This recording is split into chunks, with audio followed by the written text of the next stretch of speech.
नमस्कार। चलिए अपना अगला टॉपिक शुरू करते हैं। जो टॉपिक हमारा है नदी के निक्षेपण से निर्मित स्थलाकृतियां, यानी कि नदी के जमाव से जो स्थलाकृतियां बनती हैं वो आज हमें पढ़नी है। वो स्थलाकृतियां कौन कौन सी हैं? जलोढ़ संघ, जलोढ़ पंख, पीडमांट या गिरपदी मैदान, भांवर, तराई का मैदान, बांगर, खादर, नदी विसर्ग, प्राकृतिक तटबंध और डेल्टा। चलिए तो एक एक कर इन आकृतियों के बारे में हम समझते हैं। सबसे पहले आता है आपका जलोढ़ संघ। तो जलोढ़ संघ क्या होता है? जब नदी है किसी पर्वतीय क्षेत्र से नीचे उतरती है तो अपने साथ अपरदित बहुत से पदार्थ लेकर आती है। उन पदार्थों में बहुत बड़े बड़े शिलाखंड भी होते हैं, बहुत बड़े बड़े कंकड़ पत्थर या महीन रेत, इस तरीके की चीजें वो अपने साथ लेकर आती है। और जब वो पहाड़ों से नीचे उतरती है, मान लीजिए कि यहाँ पर कोई पहाड़ है और इससे नदी बहकर नीचे आ रही है, तो धीरे धीरे क्या होता है, इसका ढलान कम होता जाता है। जब नीचे ऊपर से नीचे चीज गिर रही है तो पहले तो बहुत तेज ढलान होता है, फिर धीरे धीरे करके ढलान कम होता जाता है, तभी तो नदी मैदानी क्षेत्रों में आ पाती है। जब ये ढलान कम होता है तो क्या होता है, नदी जो अपने साथ बड़ी बड़ी चीजें लेकर आई, उसका वेग भी नदी का कम आता है। बड़े बड़े शिलाखंड वगैरह लेकर आई, जो भी अवसाद लेकर आई, धीरे धीरे कर वो क्या करते हैं, अपने रास्ते में जमा करती हुई आती है। तो ये जो जमाव होता है, अवसाद होता है, ये कैसे? शंकु के रूप में, यानी त्रिकोण के रूप में, इस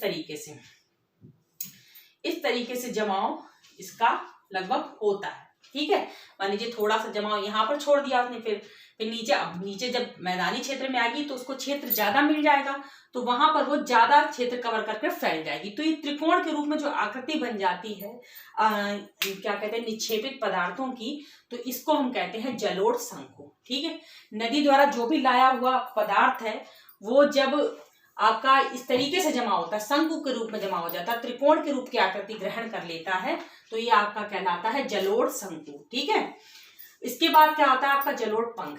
तो ये जो जलोढ़ पंख होता है, इसमें क्या होता है, सदा ये भी एक जलोढ़ शंकु का ही एक रूप है।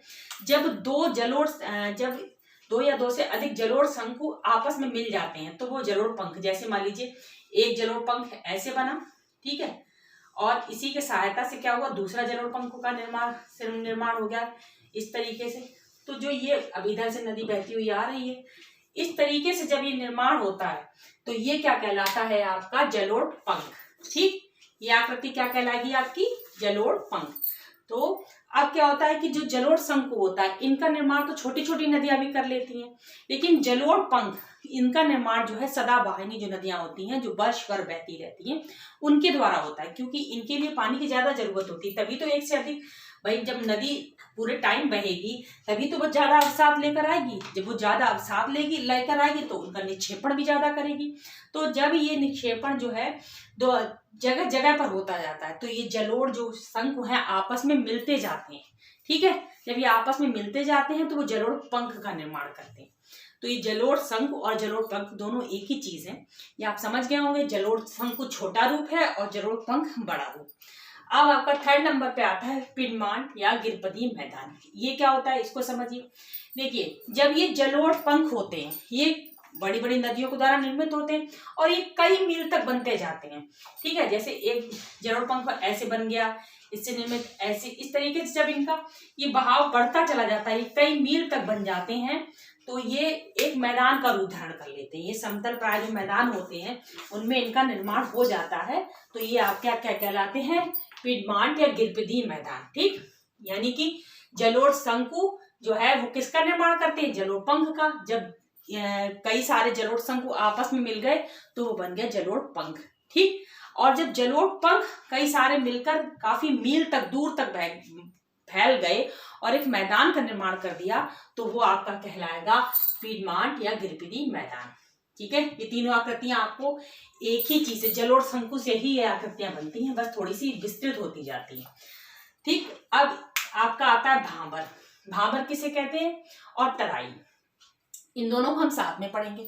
भांवर क्या होता है, जब नदी पर्वत से नीचे उतरी, तो जब वो पर्वतपदी का अर्थ समझते हैं, मतलब कि पर्वत से जैसी नदी नीचे उतरी, जो उसका निचला भाग होता है, ठीक है, वो भाग जो कहलाता है। अब नदी अपने साथ बड़े बड़े शिलाखंड लेकर आई, बड़े बड़े पत्थरों को लेकर आई, भाई कटाव किया, कटाव लेकर वो नीचे उतरी। जब नीचे ढाल धीमा हुआ और नदी का वेग कम हुआ, तो वो इतना सारा, जब वेग कम है, ढाल कम है, तो वो अपने साथ बहाकर तो ले नहीं जा पाएगी, क्योंकि और ये सारी जो आकृतियां हैं ये प्रौढ़ावस्था में बढ़ती हैं जब नदी का वेग कम हो जाता है। ठीक है, निक्षेपण की जितनी भी आकृतियां बनती हैं वो नदी की प्रौढ़ावस्था में बनती हैं, जबकि उसका वेग कम हो जाता है। जब वेग कम होगा तभी तो निक्षेपण करेगी। अगर तेजी से कोई चीज बहती हुई जा रही है तो वो अपने साथ हर चीज को बहाती हुई ले जाएगी, लेकिन जब उसका बहाव कम होगा और उसका ढाल कम होगा तो वो रुक रुक कर बहेगी, तो रुकेगी तो निक्षेपित पदार्थों को भी जमा करेगी। ठीक है, तो हम पढ़ रहे हैं भाबर, तो वो बड़े बड़े पत्थरों को लेकर आ रही है और क्योंकि ढलान भी कम हो रहा है, उसका वेग भी कम हो रहा है, तो वो उन पत्थरों को जो है, जो पर्वत पदीय भाग है, मतलब पर्वत का जो निचला हिस्सा है, उसमें उन बड़े बड़े पत्थरों को जमा कर देती है। और जमा करने के बाद क्या होता है कि नदी उन पत्थरों के नीचे से बहने लगती है, जो कि दिखते नहीं, यानी एक प्रकार से नदी क्या होती है, विलुप्त हो जाती है। तो इन क्षेत्रों को हम कहते हैं भांवर। जो बड़े बड़े पत्थर वाले क्षेत्र आपने कभी देखे हो जिनमें से नदी दिखे ही नहीं कि नदी बह भी रही है और पत्थरों के नीचे से नदी है, तो वो क्षेत्र कहलाते हैं भांवर। फिर इसके बाद आता है आपका तराई का मैदान। भांवर के जो आगे, मतलब पर्वत पदीय क्षेत्रों से जब आगे थोड़ा सा मैदान आता है, तो क्या ये जब मैदान आ गया तो ढाल और कम हो गया। जब ढाल और कम हो गया और बड़े बड़े कंकड़ पत्थरों को तो नदी ने कहाँ पर रोक दिया, भांवर क्षेत्र में रोक दिया। अब आगे के क्षेत्र में क्या रह जाता है, महीन, जो कहना चाहिए महीन कंक्रीट पत्थर पत्थर रह जाते हैं और रेत वगैरह रह जाती है महीन, वो जिन क्षेत्रों में फैली होती है उसको हम कहते हैं तराई का मैदान। अब इसे तराई क्यों कहते हैं, इसलिए कहते हैं क्योंकि वहां महीन मिट्टी का क्षेत्र हो गया, वो महीन रेत का क्षेत्र हो गया, और उसमें जब नदी बहकर आ रही है, नदी में तो पानी है और वो उन कंकड़ पत्थरों से ऊपर भी आ गई, मतलब दिखने लगी, और जब आकर इस मिट्टी में मिल जाती है, तराई क्षेत्र की मिट्टी में मिल जाती है, तो वहां का क्षेत्र दलदली हो जाता है।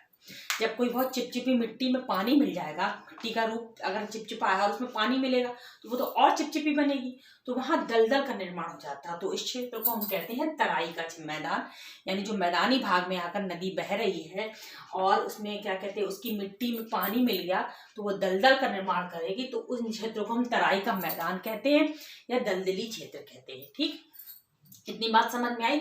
इन क्षेत्रों में क्या होता है, नदी का जो वेग होता है वो कम हो जाता है और नदी जो है वो धारा के रूप में बहने लगती है, तो उसे आसानी होती है मिट्टी में मिलने में। ठीक है, इतनी बात क्लियर हो गई। तो इसके बाद हम पढ़ेंगे, ये दोनों चीजें हमने साथ में पढ़ी, भांबर और तराई का मैदान। अब हम पढ़ते हैं बांगर और खादर। ये अक्सर नाम आपने कंपटीशन में भी सुने होंगे और ये पूछे भी जाते हैं कि बांगर किसे कहते हैं और खादर किसे कहते हैं। ये है आपके बाढ़ निर्मित मैदान। अगर ये नदी की कोई पूछे कि बांगर और खादर क्या है, तो ये है आपके बाढ़ निर्मित मैदान। बांगर और खादर को कहते हैं बाढ़ निर्मित मैदान। बांगर जो होती है उसको कहते हैं आपका पुरानी जलोढ़ का मैदान और खादर नई जलोढ़ का मैदान। ठीक, तो अब ये होता कैसे, मैं भी आपको समझाती हूँ। देखिए क्या होता है, जब नदी में बाढ़ आती है, जब नदी में बाढ़ आती है, चूंकि नदी पर्वतीय क्षेत्रों से आ रही है, बह रही है, तो वो अपने साथ कई प्रकार के छोटे रासायनिक पदार्थ लेकर आती है, कंकड़ पत्थर लेकर आती है, कई तरह के अवसाद लेकर आती है और बहुत उपजाऊ मिट्टी को भी साथ लेकर आती है। जब ये मिट्टी ये मैदानी क्षेत्रों में बाढ़ आई, नदी में मैदानी क्षेत्रों में, और नदी का पानी दूर दूर तक फैला, और जब वो बाढ़ खत्म हो जाती है, ठीक है, बाढ़ का अंत हो जाता है, तब वो मिट्टी जो है एक क्षेत्र पर फैल जाती है। उस क्षेत्र को ही हम कहते हैं बाढ़ निर्मित मैदान।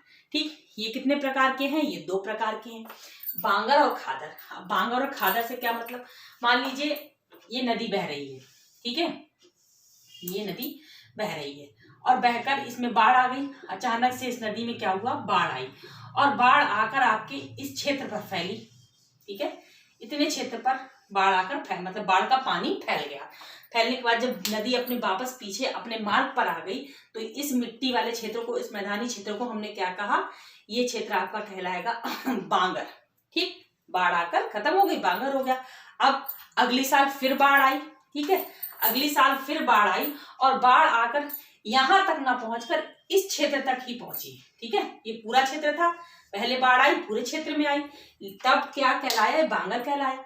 लेकिन जब बाढ़ दूसरी साल बाढ़ आई, मान लीजिए दूसरी साल फिर से बाढ़ आ गई, वो यहाँ तक ना पहुंचकर इसी क्षेत्र में पहुंची, तो ये क्षेत्र आपका कहलाएगा खादर और ये कहलाएगा बांगर।